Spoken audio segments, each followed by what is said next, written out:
Lucas capítulo de número 5. Vamos ler o versículo do 1 ao 11.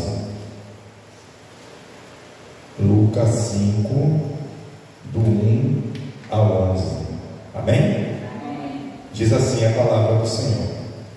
Aconteceu que, ao apertá-lo a multidão para ouvir a palavra de Deus, estava ele junto ao lago de Genezaré, e viu 2 barcos junto à praia do lago. Mas os pescadores, havendo desembarcado, lavavam as suas redes.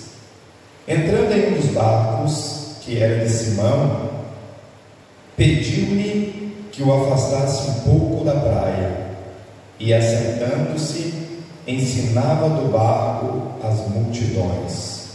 Quando acabou de falar, disse a Simão: faze-te ao largo e lançai as vossas redes para pescar. Respondeu-lhe Simão: mestre, havendo trabalhado toda a noite, nada apanhamos, mas sob a tua palavra lançarei as redes. Isto fazendo, apanharam grande quantidade de peixes e rompiam-lhes as redes. Então fizeram sinais aos companheiros de outro barco para que fossem ajudados, e foram e encheram ambos os barcos a ponto de quase irem a pique. Vendo isto, Simão Pedro prostrou-se aos pés de Jesus, dizendo: Senhor, retira-te de mim, porque sou pecador. Pois à vista da pesca que fizeram, a admiração se apoderou dele e de todos os seus companheiros, bem como de Tiago e João, filho de Zebedeu, que eram seus sócios. Disse Jesus a Simão: não temas, doravante seja pescador de homens. E arrastando eles os barcos sobre a praia, deixando tudo, o seguiram. Senhor meu Deus Todo-Poderoso, eu te peço, ó Pai, que em nome de Jesus o Senhor possa falar aos nossos corações através da tua palavra. Amém e graças a Deus. Queridos irmãos, a primeira coisa que eu gostaria de chamar a atenção nesse texto é que no versículo de número 5, Pedro vai responder a Jesus, chamando Jesus de mestre. Já no versículo de número 8, Simão vai se referir a Jesus, chamando Jesus de Senhor. O que nós aprendemos com isso? Que quando nós temos uma experiência com Deus, quando nós conhecemos o Jesus ao qual nós servimos, Ele não só é apenas o nosso mestre, mas também Ele é o Senhor das nossas vidas, o Deus Todo-Poderoso. Glória a Deus. Há algum tempo, queridos, nós estamos falando sobre milagres e vivemos na prática milagres. E quando nós vemos esse texto e nós vemos a maravilha que o Senhor fez para alguns homens, um milagre que Ele fez na vida de algumas pessoas, nós vamos ver que, ao contrário do que muitos pensam, esse não é o primeiro encontro de Jesus com Pedro. A Bíblia nos fala que essa é, pelo menos, a terceira vez que Jesus, Ele vê Pedro, Ele fala com Pedro, Ele tem um encontro com Pedro. A primeira oportunidade em que Jesus, de fato, vai conhecer Pedro, está ali em João, capítulo de número 1, a partir do versículo de número 40, quando a gente vai ver que o irmão de Simão Pedro, chamado André, apresenta Jesus a Pedro, evidenciando a Pedro que Jesus era o Messias que havia de vir. A segunda vez que Jesus se encontra com Pedro é quando Jesus vai à casa de Pedro e cura a sogra de Pedro. Jesus faz um milagre ali na presença de Pedro. Então esse já é pelo menos o terceiro encontro que Jesus tem com Pedro. Estudando as Escrituras, lendo os textos bíblicos, nos parece que Jesus está querendo algo especial com Pedro.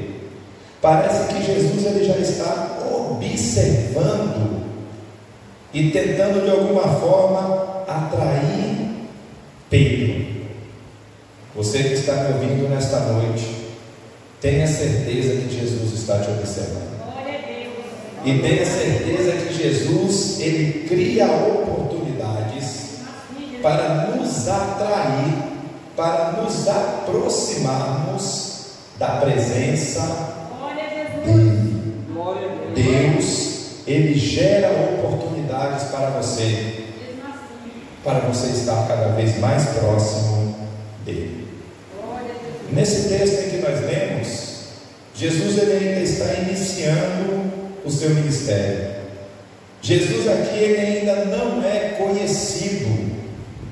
As pessoas ainda estão vendo Jesus como um profeta, como alguém que realiza milagres, mas as pessoas ainda não têm em seu coração a certeza e o conhecimento de que Jesus ele é o Messias que havia de vir, de que Jesus é Deus e de que ele seria o resgatador do mundo, o Messias profetizado.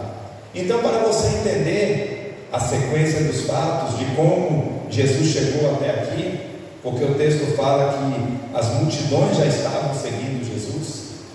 Primeiro, Jesus ele vai até o Jordão iniciar o seu ministério e ele é batizado por João Batista.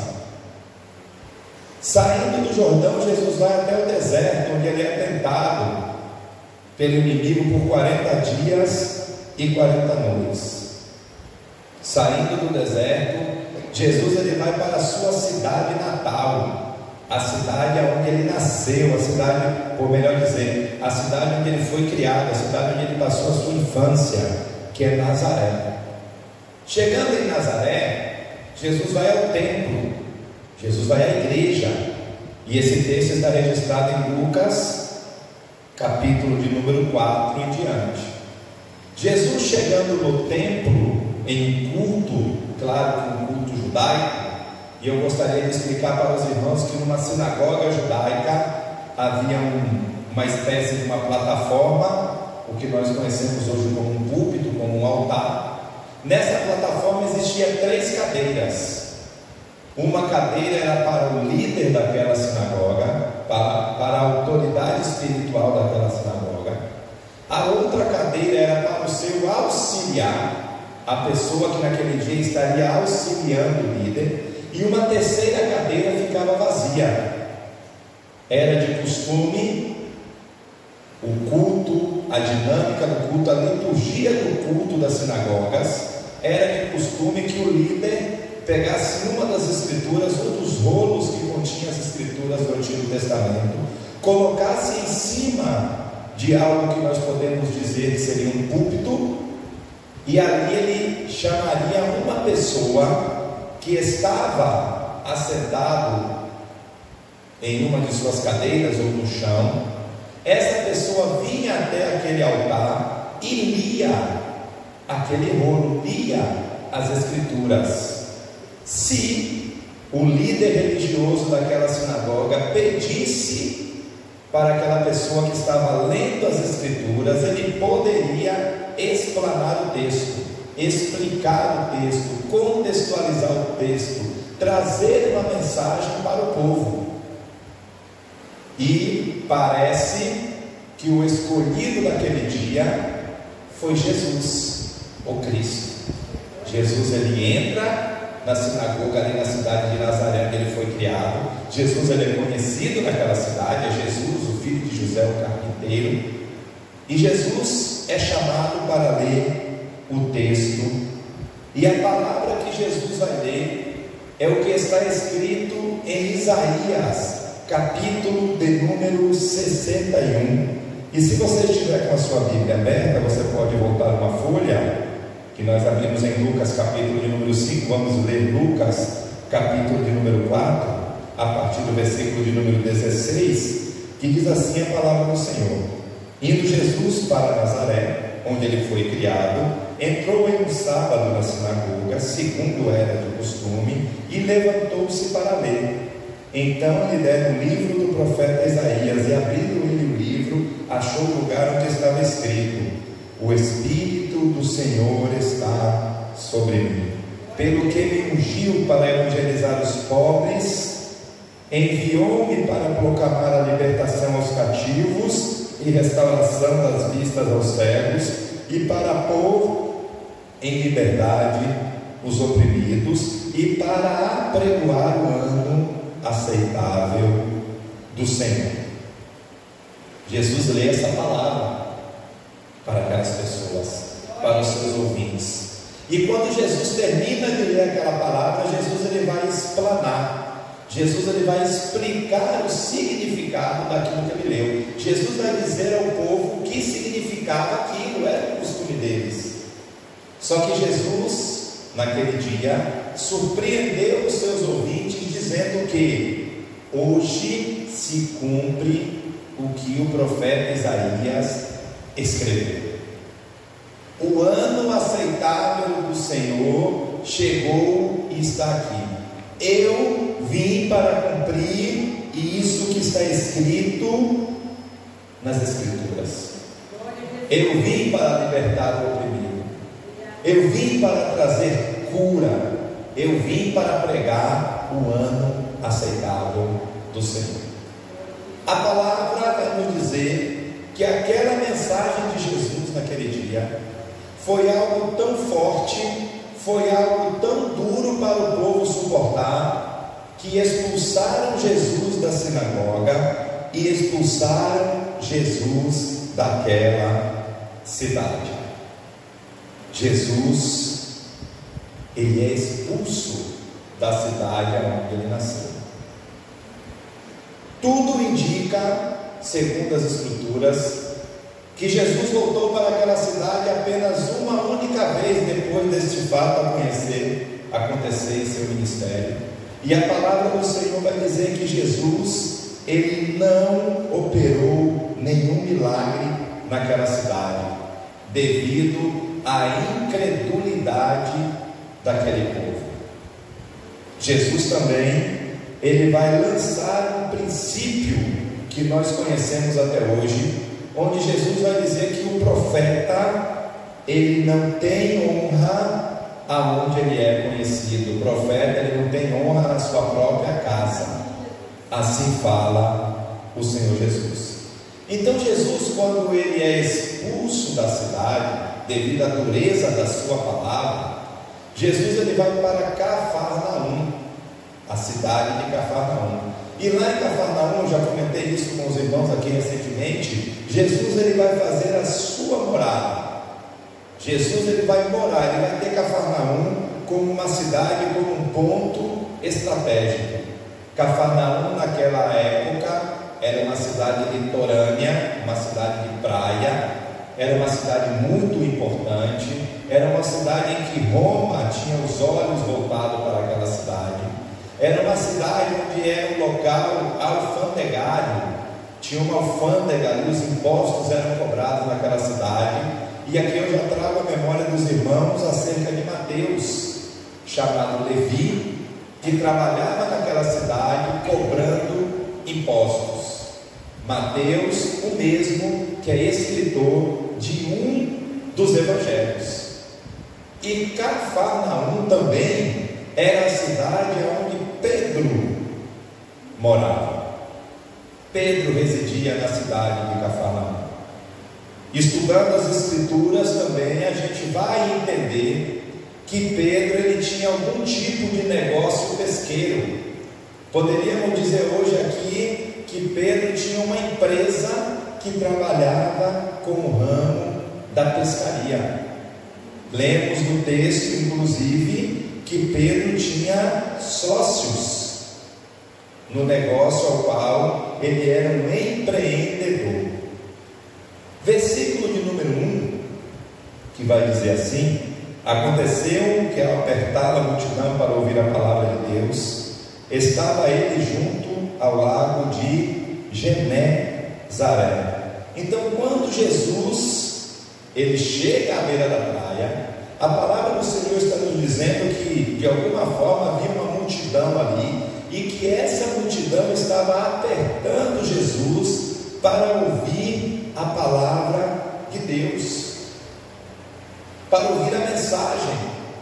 No versículo de número 3, a palavra vai nos dizer que Jesus ele entra em um dos barcos, e Lucas vai nos dizer que o barco que Jesus entrou, o barco que Jesus escolheu ir, era o barco de Pedro. Será que Jesus estava querendo algo de Pedro? Será que Jesus estava querendo buscar algo de Simão, Pedro? Será que Jesus estava de olho em Pedro? Irmãos, a verdade é que eu gostaria de fazer uma observação. Jesus ele se preocupa tanto com Pedro, Jesus ele tem algo com Pedro, que no versículo de número 16, capítulo de número 16, versículo de número 7, no livro de Marcos, Jesus ele vai enfatizar e dizer: dizem aos discípulos e digam também a Pedro que eu estarei esperando por eles na Galileia. Depois que Jesus ressuscita, que ele vai aparecer, ele vai dizer: avisem os meus discípulos e avisem também a Pedro. Jesus ele dá um destaque a Pedro. Tamanho o carinho e a preocupação que Jesus tinha com Pedro, sabendo Jesus que Pedro havia o negado e que Pedro provavelmente estava praticamente desviado. Pedro saiu do propósito completamente, Jesus morre, Pedro nega Jesus, Pedro volta a pescar, abandona o ministério, e Jesus vai atrás daquela alma para resgatar aquela alma e trazer Pedro novamente para o propósito. Então Jesus está no barco de Pedro e a multidão está querendo ouvir a Jesus. Só que o foco da nossa história, fiz apenas uma introdução, é o milagre que Jesus operou, e as pessoas que estão diretamente ligadas àquele milagre. Onde estão então estes homens?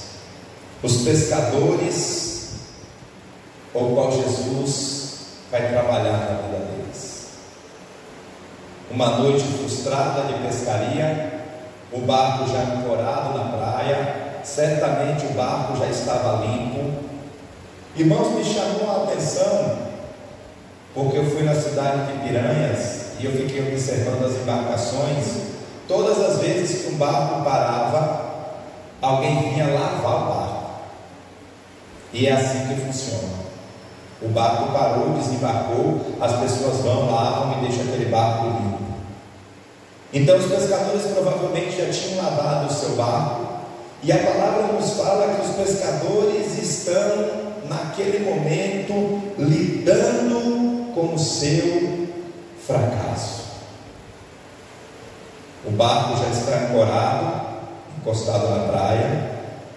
Os homens já estão fazendo os seus preparativos para guardarem o seu material, preparando as suas redes para uma próxima oportunidade. Certamente aqueles homens estão tristes, porque eles são autônomos, eles não têm um salário, eles precisam produzir para ganhar, eles precisam pescar, ter um produto para vender o produto, para ter o seu ganha-pão. E eles passaram uma noite sem pescar nada, e isso certamente foi frustrante para aqueles homens. Podemos dizer que aqueles homens tiveram uma noite de fracasso, e eles estão na beira da praia lidando com o fracasso. E o fracasso, meus irmãos, nos faz desistir dos nossos propósitos. Nós, como pessoas, como seres humanos, temos o hábito de facilmente desistir quando o fracasso bate a nossa porta. Nós também, como pessoas, como seres humanos, somos frágeis e muitas vezes não sabemos lidar com o fracasso. E aqueles homens estão ali lidando com o fracasso que a noite lhes proporcionou. Estavam lavando as suas redes. Isso significa que se eles estão lavando as suas redes, eles não têm mais intenção de voltar para o mar. Eles não têm mais intenção de produzir nada. Não teria mais produção para eles naquele dia. E aí eu gostaria de trazer para o contexto das nossas vidas, e principalmente da nossa vida espiritual, que é o foco da mensagem desta noite. Muitas vezes as nossas desilusões e os nossos fracassos como pessoas nos deixam fracos espiritualmente e tira de cada um de nós o desejo, a vontade de querer produzir algo para o reino de Deus. Ficamos fracos espiritualmente. Mas nesta noite eu gostaria de te dizer que o nosso chamado, que a nossa produção espiritual não está relacionado com a nossa vontade, ou com os nossos erros, ou com o nosso fracasso. Deus, Ele nunca dependeu. Se nós lermos as nossas Bíblias, nós não vamos encontrar nenhum texto que vá nos dizer que Deus em algum momento dependeu da força do homem para fazer alguma coisa. Nós não vamos encontrar nenhum texto na Bíblia que vai nos dizer que em algum momento Deus dependeu da vontade do homem, do querer do homem, para ele realizar aquilo que ele quer fazer. Gostaria de trazer como exemplo para os irmãos o chamado de Moisés. Quando Deus chama Moisés, já falei isso aqui com os irmãos também. Moisés pergunta: quem és tu? Deus fala: sou eu. Eu sou aquele que pode todas as coisas. E de quem é esse povo que você quer que eu vá lá? O povo também é meu, Moisés. Não é nada seu, não é nada para você. Aí Moisés vai dar desculpa: mas eu sou gago. Aí Deus fala assim: não tem problema não, Moisés, eu vou mandar Arão com você. Aí Moisés, ele raciocina como um homem inteligente que ele era, e ele vai dizer: se o Senhor vai mandar Arão, por que eu preciso ir? Que Arão vá sozinho. Irmãos, Moisés, ele conseguiu a proeza de irritar a Deus, para que nós assim possamos entender. Porque Deus, em Êxodo capítulo de número 4, Deus chega a dizer que vai matar Moisés. Só é nós lermos o texto lá, Deus está dizendo que ele veio para matar Moisés. Tamanho a irritação que Moisés levou ao Senhor, com os questionamentos e com as perguntas e com os porquês. E aí a gente vai ver que Pedro agiu mais ou menos dessa forma com o Senhor Jesus. Pedro, ele perguntava tudo, mesmo depois de já estar no ministério com o Senhor. Imagina como Pedro não deveria ser antes de estar com o Senhor. Então, algumas atitudes de Jesus em relação aos fatos que nós apresentamos aqui. No versículo de número 2, a palavra do Senhor vai nos dizer que Jesus, ele está vendo tudo o que está acontecendo. Jesus, ele tem noção, e Jesus, ele está observando tudo o que está em volta dele, e certamente Jesus está vendo como aqueles homens, aqueles pescadores, estão lidando com o fracasso deles. Irmãos, provavelmente depois de uma noite de fracasso, Aqueles pescadores poderiam chegar, largar o barco de qualquer forma, ficarem irritados, jogarem as suas redes e ir embora, dormir, descansar e falar: depois eu tomo conta disso aqui. Conheço pessoas que talvez fizessem isso, mas Jesus ele está prestando atenção naqueles homens, está vendo que aqueles homens estão, mesmo depois do fracasso, certamente aqueles homens estavam cansados. Uma noite sem dormir não é fácil para ninguém, mas aqueles homens estão cuidando das suas redes, estão costurando as suas redes, estão lavando as suas redes para um dia de trabalho vindouro. Irmão, Jesus, ele trabalha com pessoas assim, com pessoas que têm carinho e cuidado naquilo que ele se propõe a fazer. Então Jesus ele está nos observando. Jesus ele observa como nós lidamos tanto com as vitórias, porque lidar com vitória é fácil, irmão. Lidar com fartura é fácil. Difícil é lidar com a escassez. Difícil é fazer 1 mais 1 virar 3 ou 4 ou 5. Jesus está a observar como nós lidamos com o nosso fracasso. Versículo de número 3, Jesus, ele entra no barco. Irmão, Jesus, ele sempre entra no barco. Jesus, ele entra no barco para pregar. Jesus, ele entra no barco para ministrar. Jesus, em algum momento, ele vai entrar no barco. Se bem que eu poderia dizer que Jesus já deveria estar no nosso barco, ou por melhor dizer, Jesus ele está no nosso barco. Mas a verdade é que se Jesus ainda não está no seu barco, se você precisa, convide Jesus, porque no momento em que você mais precisa, no momento em que você está mais sensível para receber a palavra, é nesse momento que Jesus ele entra no seu barco, com uma palavra e com resolução daquilo pelo que você está precisando, ou aquilo pelo qual você está buscando. Em algum momento, se ele não estiver no seu barco, convide para ele entrar no barco da sua casa, no barco da sua família e fazer a mudança que você precisa. Então observe, irmãos, que algo que nos chama a atenção é que Pedro já havia visto Jesus pelo menos 2 vezes. Nós vimos isso aqui, mas parece que Jesus ainda não havia chamado a atenção de Pedro. Parece que para Pedro Jesus é mais um pregador da palavra, para Pedro Jesus é mais um profeta, talvez para Pedro Jesus fosse até mais um curandeiro, que levou algum remédio especial e curou a sua sogra. Mas agora Jesus, ele entra no barco de Pedro,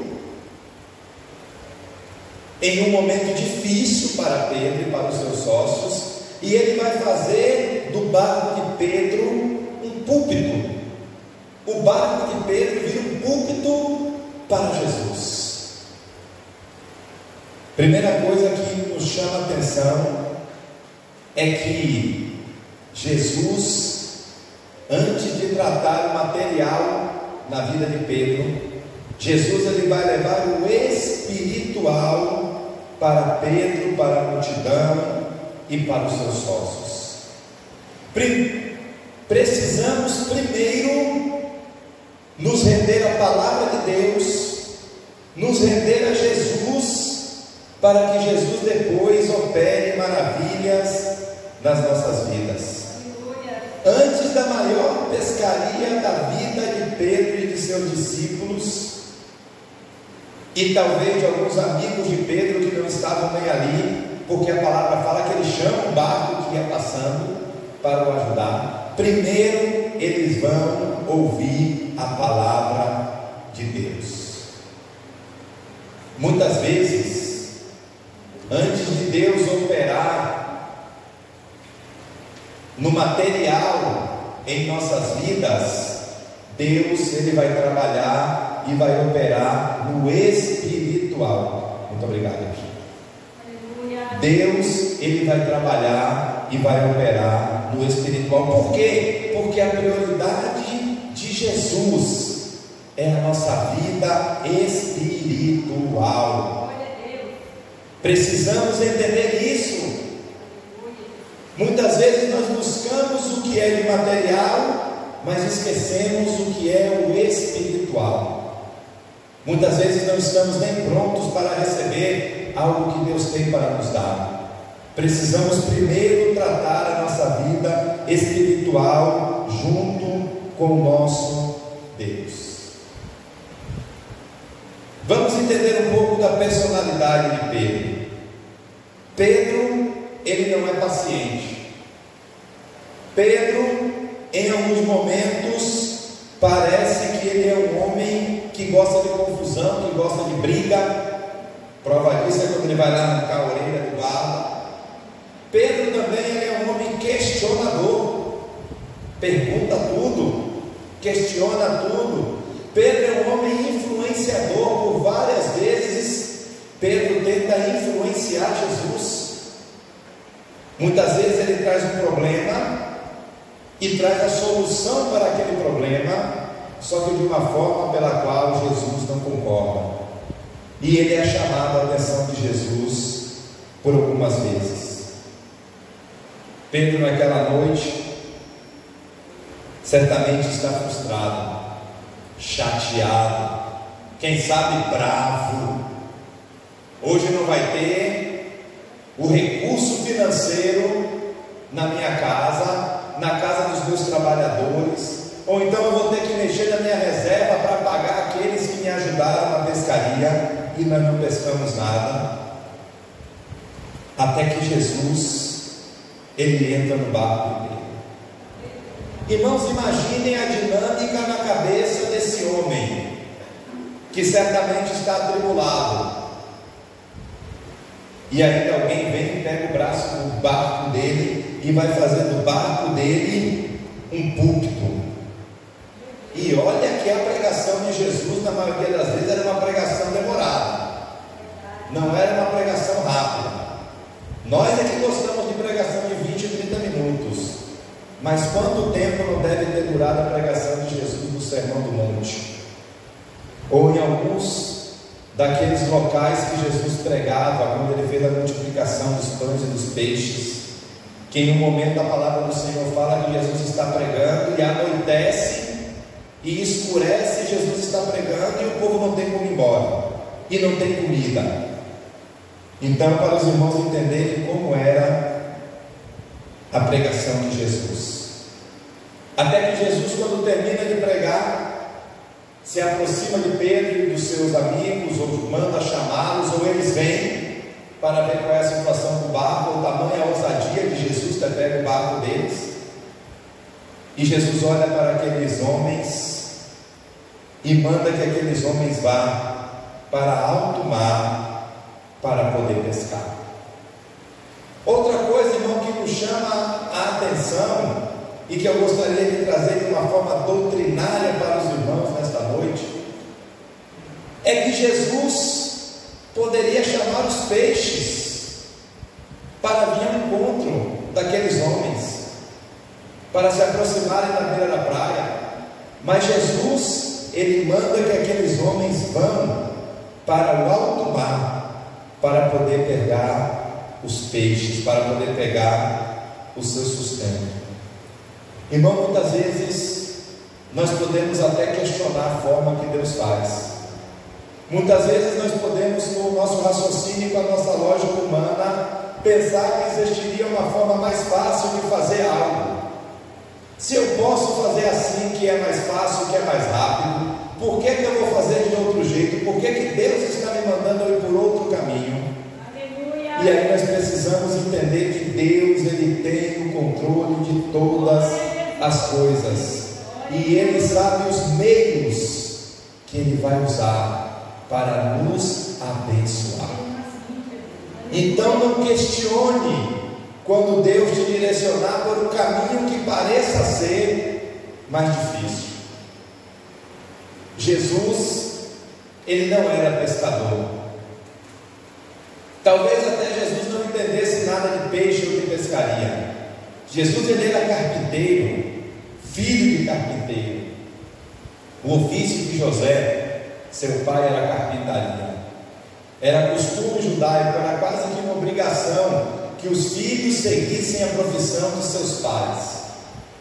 Que autoridade tinha Jesus para mandar Pedro entrar no mar e pescar? Como homem, como conhecedor de um ofício, que prioridade Jesus tinha? Mas Pedro, lembra os irmãos, havia terminado de ouvir uma pregação de Jesus. Pedro havia terminado de ouvir uma mensagem de Jesus. E certamente o que Jesus pregou, o que Jesus falou, deve ter mexido com Pedro de alguma forma, a ponto de Pedro resolver dar uma chance para Jesus, obedecendo a palavra dele. E Pedro, se apossando da palavra de Jesus, Pedro vai dizer: sob tua palavra lançaremos as nossas redes. Irmãos, que nós possamos ser direcionados pela palavra de Jesus, e que as nossas atitudes e que as nossas decisões possam ser baseadas, assim como as de Pedro foram, na palavra do Senhor. Que as nossas vidas, que nós possamos olhar para nós mesmos e nós possamos dizer assim: ó, estou debaixo da palavra de Deus, estou debaixo daquilo que Deus tem para a minha vida, estou debaixo das bênçãos do Senhor. Porque muitas vezes nós dizemos que estamos, até queremos estar, mas quando as dificuldades, a luta, o fracasso, ele se apresenta, as primeiras coisas que nós fazemos é nos desviar daquilo que Deus tem como propósito para as nossas vidas. Fazemos isso com as nossas finanças. Se nós tivermos que escolher, na maioria das vezes, entre pagar uma de nossas contas ou trazer o nosso dízimo, a nossa oferta na casa do Senhor, é uma decisão muito fácil que nós tomamos. E nós vemos muitos falarem isso.